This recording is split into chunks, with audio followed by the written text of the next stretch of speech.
नमस्कार दोस्तों, स्वागत है आप सभी का एक बार फिर से। दोस्तों, हमारे सनातन धर्म में गाय को एक अत्यंत महत्वपूर्ण और पवित्र पशु माना जाता है। शास्त्रों में गाय को मां का दर्जा दिया गया है और समस्त देवी देवता इनका पूजन करते हैं। गौ माता के शरीर में 33 कोटि देवी देवताओं का वास होता है। गौ माता एक अत्यंत पवित्र, निर्मल, शांत, निष्पाप जीव है। ऋग्वेद में गौ माता को संसार का पालन पोषण करने वाली कामधेनु भी कहा गया है। इसके दर्शन मात्र से मनुष्य के हजारों पाप नष्ट हो जाते हैं। इसीलिए कभी इस निष्पाप गौ माता पर अत्याचार नहीं करना चाहिए, गाय को कभी मारना नहीं चाहिए और कभी उन्हें कष्ट नहीं देने चाहिए। गाय को मारना शास्त्रों में सबसे बड़ा पाप माना गया है। दोस्तों, भगवान श्री कृष्ण को गायों से विशेष लगाव था। उन्हें गौ माता बहुत अधिक प्रिय थी। भगवान श्री कृष्ण के अनुसार गायों की सेवा करना ही मनुष्य का सर्वश्रेष्ठ धर्म है। इससे बड़ा पुण्य का कार्य संसार में कोई दूसरा नहीं है। दोस्तों, कलयुग की भविष्यवाणी करते हुए भगवान श्री कृष्ण कहते हैं कि कलयुग में जब धर्म का लोप हो जाएगा, तब मनुष्य गाय की सेवा नहीं करेंगे। मनुष्य केवल दूध के लिए ही गाय को पालेगा। दूध के लिए वह गाय को बहुत कष्ट देगा, जिसके परिणाम स्वरूप कलयुग में पाप और अधर्म उसके चरम पर होगा। दोस्तों, ये बात हकीकत भी आज के समय आप लोगों को ऐसी हजारों गौ माता सड़कों पर घूमती हुई दिख जाएगी, जिनको लोग अपने स्वार्थ सिद्ध होने के बाद छोड़ देते हैं। कलयुग के अंत का लक्षण बताते हुए श्री कृष्ण कहते हैं, जब संसार से गौ माता समाप्त हो जाएगी, तब कलयुग का अंत होगा, जो मनुष्य का कलयुग में भी गाय की निस्वार्थ भाव से सेवा करेगा। वह सुख समृद्धि प्राप्त करेगा। जो स्त्री रसोई में बनी पहली रोटी गौ माता को खिलाएगी, वह सदा सुहागन और सौभाग्यशाली रहेगी। जो लोग अपने घर में गौ माता से प्राप्त पंचगव्य को घर में रखेगा, उसके घर में कभी दुख दरिद्रता नहीं आएगी।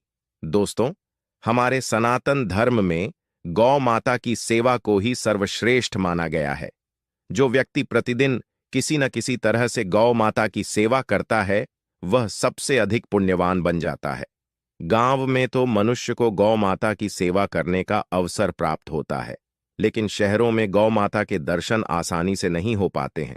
इसीलिए मनुष्य को गौशाला में जाकर गौ सेवा करनी चाहिए अथवा गौशाला के लिए दान धर्म करने चाहिए।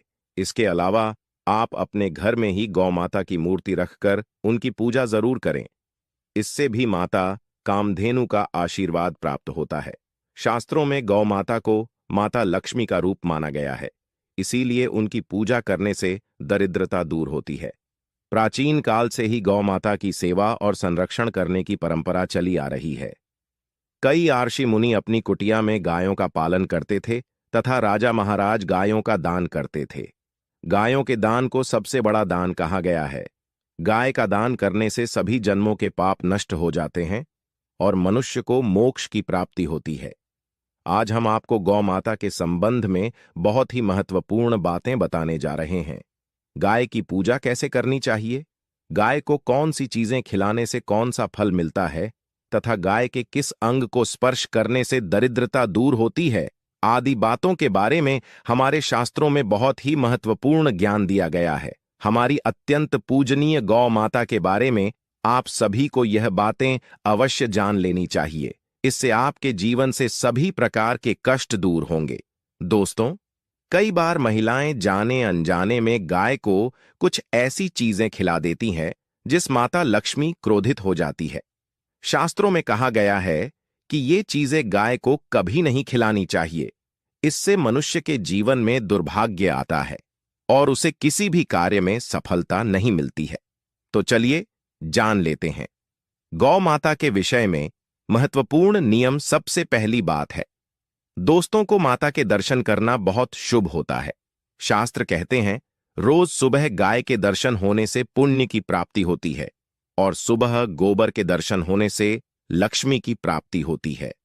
अगर किसी महत्वपूर्ण कार्य के लिए जा रहे हैं और अचानक ही गौ माता आपके रास्ते में आ जाती है, तो वह कार्य निश्चित ही सफल हो जाता है। किसी भी यात्रा पर निकलते समय अगर गौ माता के दर्शन हो जाए, तो वह यात्रा सुखपूर्वक पूर्ण हो जाती है। इसमें किसी बात का संचय नहीं है।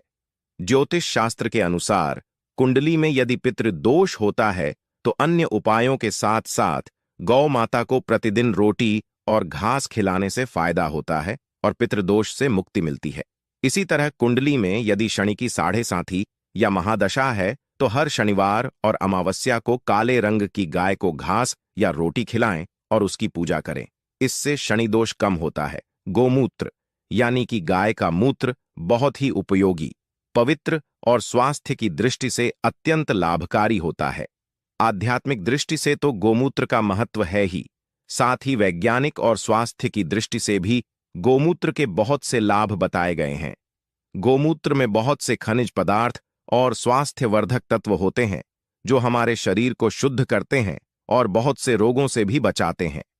साथ ही गोमूत्र छिड़कने से वातावरण में शुद्धता और पवित्रता व्याप्त हो जाती है। इसीलिए हमारे शास्त्रों में शरीर को निरोगी रखने के लिए प्रतिदिन गोमूत्र का सेवन करने तथा घर में गोमूत्र छिड़कने के लिए कहा गया है। कुंडली में शुक्र ग्रह की स्थिति को मजबूत करने के लिए ज्योतिष शास्त्र के अनुसार सुबह का भोजन बनाते समय सबसे पहली रोटी निकालकर एक सफेद गाय को खिलाना शुभ माना जाता है। अगर आपकी कुंडली में बुध ग्रह कमजोर है या आपको किसी कारण इसके दुष्प्रभाव झेलने पड़ रहे हैं तो हर बुधवार के दिन गाय को हरा चारा खिलाना शुरू कर दें। इससे बुध से जुड़े दुष्प्रभाव दूर होंगे और आपको तमाम समस्याओं का हल मिल जाएगा।